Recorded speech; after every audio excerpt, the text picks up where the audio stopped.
Ruth अध्याय 1 शास्त्यांच्या आमदानीत देशात दुष्काळ पडला।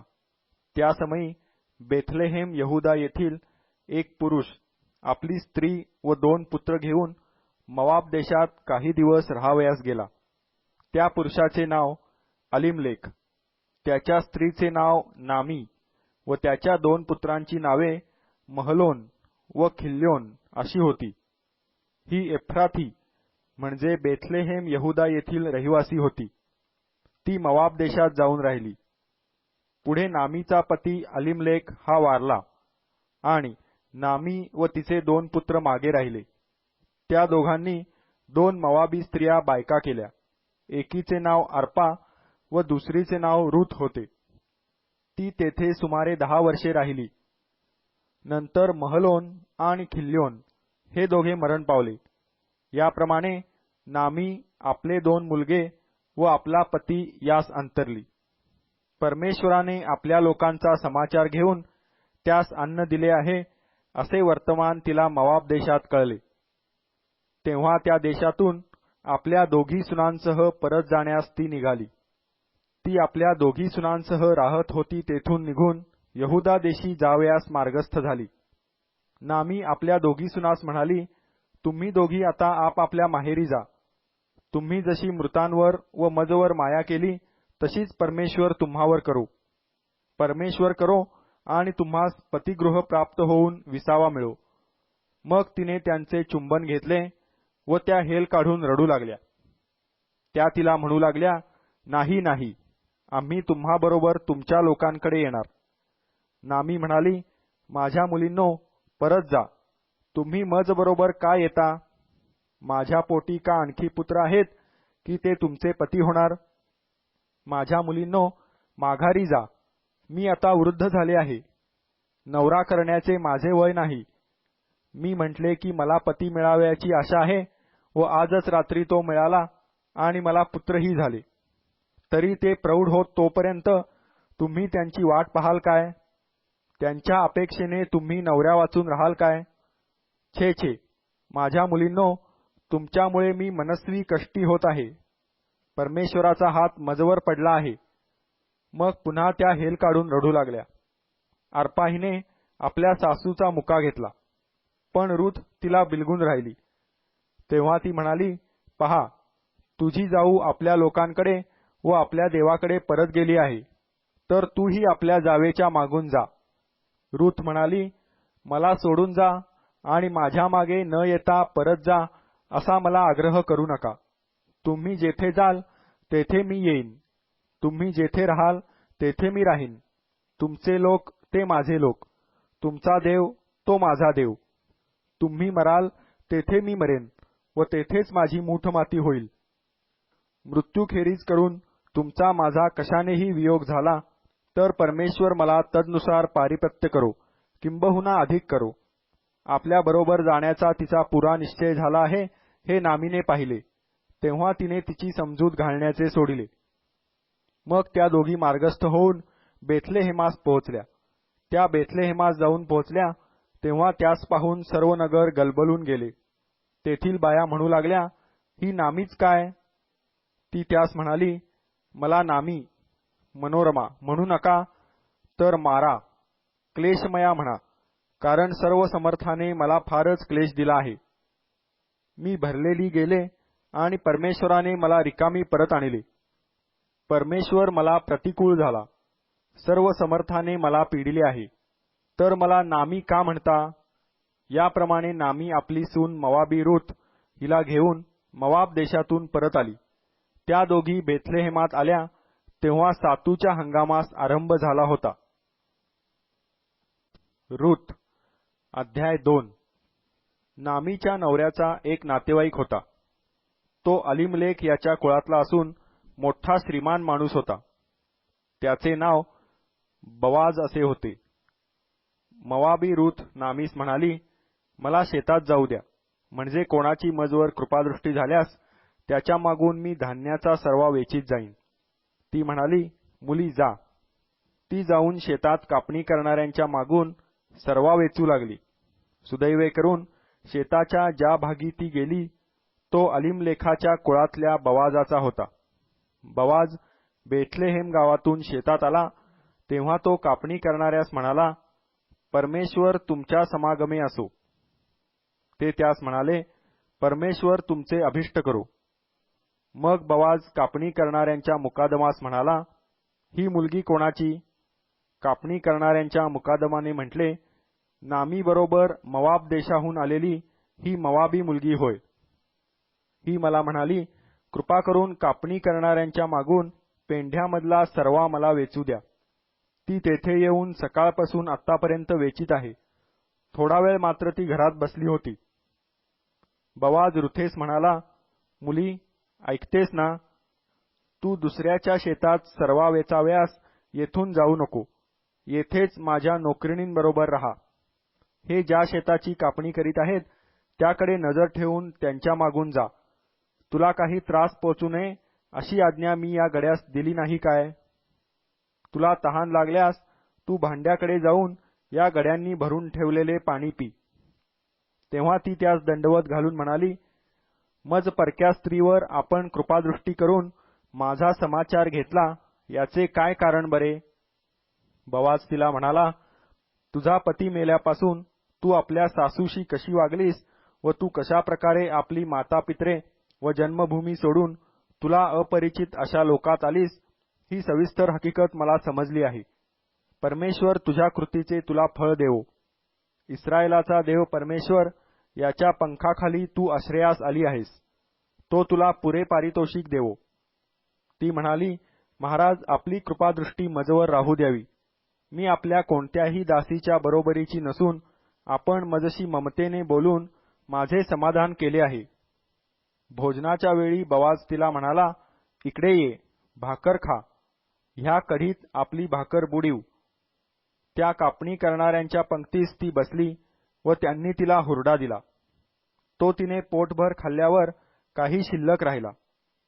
ती सर्वा वेचाव्यास निघाली तेव्हा बवाजाने आपल्या गड्यास सांगितले, तिला पेंढ्यात वेचू द्या, मना करू नका. आणि चालता चालता पेंढ्यातून मूठ टाकीत जा. तिला वेचू द्या, तिला धमकावू नका. तिने या प्रकारे संध्याकाळपर्यंत सर्वा वेचला. तिने वेचून आणलेला सर्वा झोडीला त्याचे एफाभर सातू निघाले. ते घेऊन ती नगरात गेली. तिने काय वेचून आणले ते तिच्या सासूने पाहिले. तसेच तिने पुरे इतके खाऊन उरलेले आणले होते तेही तिला दिले. तिच्या सासूने तिला विचारले, आज तू कोठे सर्वा वेचिला? हे श्रम तू कोठे केलेस?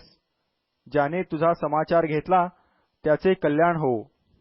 मग आपण कोणाच्या शेतात काम केले ते तिने आपल्या सासूला सांगितले. ती म्हणाली, ज्या माणसाच्या शेतात आज मी काम केले त्याचे नाव बवाज. नामी आपल्या सुनेस म्हणाली, ज्या परमेश्वराने जीवतांवर व मृतांवरही आपली दया करावयाचे सोडिले नाही, तो त्याचे कल्याण करो. नामी तिला आणखी म्हणाली, हा माणूस आपल्या आप्तांपैकीच आहे. एवढेच नव्हे तर आपले वतन सोडवण्याचा त्यास हक्क आहे. मग मवाबी रुथेने सांगितले की, तो मला असेही बोलला की माझे गडी सर्व कापणी करीत तोपर्यंत त्यांच्या मागोमाग राहा. नामी आपली सून रुथ हिला म्हणाली, मुली, तू त्याच्याच नोकरिणींबरोबर जावे. इतरांच्या शेतात तू लोकास आढळू नये हे बरे. या प्रकारे सातूचा आणि गव्हाचा हंगाम संपेपर्यंत तिने बवाजाच्या नोकरिणींबरोबर सर्वा वेचिला आणि ती आपल्या सासूबरोबर राहिली. रुथ अध्याय 3. तिची सासू नामी तिला म्हणाली, तुझे कल्याण व्हावे म्हणून तुझसाठी एखादे स्थळ मला पाहावयास नको काय? तर हे पहा, ज्याच्या नोकरींबरोबर तू राहिलीस तो बवाज आपला आप्त नव्हे काय? तो आज रात्री खळ्यात सातू उफणणार आहे. तर तू नाहण माखण कर व चांगली वस्त्रे लेवून खळ्यात जा, पण त्याचे खाणेपिणे संपेपर्यंत त्याच्या नजरेस पडू नको. तो कोठे निजतो ते पाहून ठेव, आणि तो निजला म्हणजे तू जाऊन त्याच्या पायावरचे पांघरून काढून तेथे निजून जा. मग काय करावयाचे ते तोच तुला सांगेल. ती म्हणाली, तुम्ही सांगता ते सगळे मी करीन. तिने खळ्यात गेल्यावर आपल्या सासूच्या सांगीप्रमाणे सर्व काही केले. खाणेपिणे आटोपल्यावर त्याचे चित्त प्रसन्न होऊन तो जाऊन धान्याच्या राशीच्या कडेशी निजला. मग ती गुपचूप जाऊन त्याच्या पायावरचे पांघरूण काढून तेथे निजली. मध्यरात्र उलटल्यावर तो मनुष्य दचकून जागा झाला आणि वर डोके करून पाहतो तो आपल्या पायापाशी कोणी स्त्री निजलेली आहे असे त्याच्या दृष्टीस पडले. तेव्हा तो तिला म्हणाला, तू कोण आहेस? ती म्हणाली, मी आपली दासी रुथ आहे. या आपल्या दासीला आपल्या पांघरुणाखाली घ्या, कारण आमचे वतन सोडवण्याचा हक्क आपल्याला आहे. तो म्हणाला, मुली, परमेश्वर तुझे कल्याण करो. तू पहिल्यापेक्षा दुसऱ्या खेपेस अधिक प्रेमळपणा दाखविलास, कारण श्रीमंत किंवा गरीब अशा कोणाही तरुण पुरुषाच्या नादी तू लागली नाहीस. तर मुली, भिऊ नको. तू म्हणतेस तसे मी तुझ्या संबंधाने करीतो, कारण माझ्या गावच्या सर्व लोकांस ठाऊक आहे की तू सद्गुणी स्त्री आहेस. मी तुझे वतन सोडवावयाजोगा जवळचा आप्त आहे खरा, तथापि माझ्याहुनी जवळचा आणखी एक आप्त आहे. तू रात्रभर येथे राहा, आणि सकाळी तो तुझ संबंधाने आप्त कर्तव्य करण्यास तयार झाला तर बरेच, त्याला ते करू दे. पण तुझ्या संबंधाने आप्त कर्तव्य करण्यास तो कबूल झाला नाही तर परमेश्वराच्या जीविताची शपथ मी ते करीन. सकाळपर्यंत निजून राहा. ती त्याच्या पायाशी पहाट होईपर्यंत निजून राहिली, आणि मनुष्य मनुष्याला ओळखता येण्यापूर्वी ती उठली, कारण बवाजाने तिला सांगितले होते की खळ्यात कोणी स्त्री आली होती हे कोणाला कळता कामा नये. तो तिला म्हणाला, तुझ्या अंगावरची चादर आणून पसरून धर. तिने ती पसरल्यावर त्याने 6 मापे सातू मापून तिच्या पदरात टाकले व तिच्या खांद्यावर ठेवली. मग ती गावात गेली. सासूकडे ती आली तेव्हा ती तिला म्हणाली, माझ्या मुली, कसे काय झाले? तेव्हा त्या माणसाने काय काय केले ते तिने तिला सगळे सांगितले. तिने सांगितले की 6 मापे सातू त्याने मला दिले. तो म्हणाला, आपल्या सासूकडे रिकाम्या हाती जाऊ नको. ती म्हणाली, मुली, या गोष्टीचा कसा काय परिणाम होतो हे समजेपर्यंत तू स्वस्थ राहा, कारण आज तो मनुष्य ह्या गोष्टीचा शेवट लावल्याशिवाय राहावयाचा नाही. रूथ अध्याय 4. इकडे बवाज वेशीत जाऊन बसला. इतक्यात बवाज ज्या जवळच्या आप्ताविषयी बोलला होता तोही तेथे आला. तेव्हा तो म्हणाला, अरे गृहस्था, येथे येऊन बैस. तेव्हा तो जाऊन तेथे बसला. मग गावातील 10 वडील पुरुषास बोलवून त्यास तो म्हणाला, तुम्ही इकडे येऊन बसा. आणि तेही बसले. मग तो त्या जवळच्या आप्तास म्हणाला, मोवाब देशाहून नामी आली आहे. ती तुझा माझा बांधव अलीमलेक याच्या शेताचा वतनभाग विकीत आहे. तर मला वाटते की तुझ्या कानावर ही गोष्ट घालावी, आणि येथे बसलेले लोक व माझ्या लोकांचे वडीलजन यांच्या समक्ष तू ती जमीन खरेदी करावी. तुला ती सोडवावयाची असली तर सोडीव, ती सोडवावयाची नसली तर तसे सांग, म्हणजे मला समजेल, कारण ती सोडविणारा तुझ्या वाचून दुसरा कोणी इतका जवळचा आप्त नाही. तुझ्या मागून माझा हक्क आहे. तो म्हणाला, मी ती सोडवितो. बवाज म्हणाला, ती जमीन ज्या दिवशी तू नामीच्या हातून विकत घेशील त्या दिवशी मृताची स्त्री मोवाबी रूथ हिच्या हातूनही ती तुला विकत घ्यावी लागेल, यासाठी की मैताचे नाव त्या वतनाला कायम राहावे. तेव्हा तो जवळचा आप्त म्हणाला, मला ते वतन सोडविता येत नाही, कारण तशाने माझ्या वतनाचा बिघाड व्हावयाचा.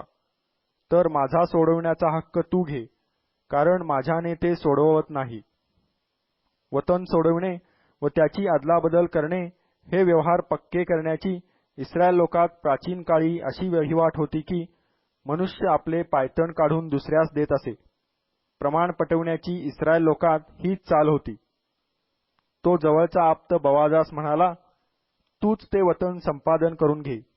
मग त्याने आपले पायतण काढिले. बवाज त्या वडील मंडळीस व सर्व लोकांस म्हणाला, आज तुम्ही साक्षी आहात की जे काही अलीमलेखाचे आणि खिल्योन व महलोन यांचे होते ते सर्व मी नामीच्या हातून घेतले आहे.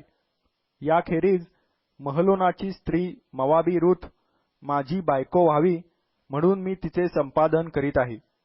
ते यासाठी की मैताचे नाव त्याच्या वतनात कायम राहावे, मृताचे नाव त्याच्या भाऊबंदातून व त्याच्या गावच्या वेशीतून नष्ट होऊ नये, याविषयी तुम्ही आज साक्षी आहात.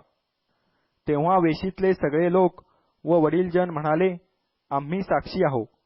ही जी स्त्री तुझ्या गृही येत आहे तिचे परमेश्वर इस्रायल घराण्याची स्थापना करणाऱ्या राहेल व लेया यांच्यासारखे करो.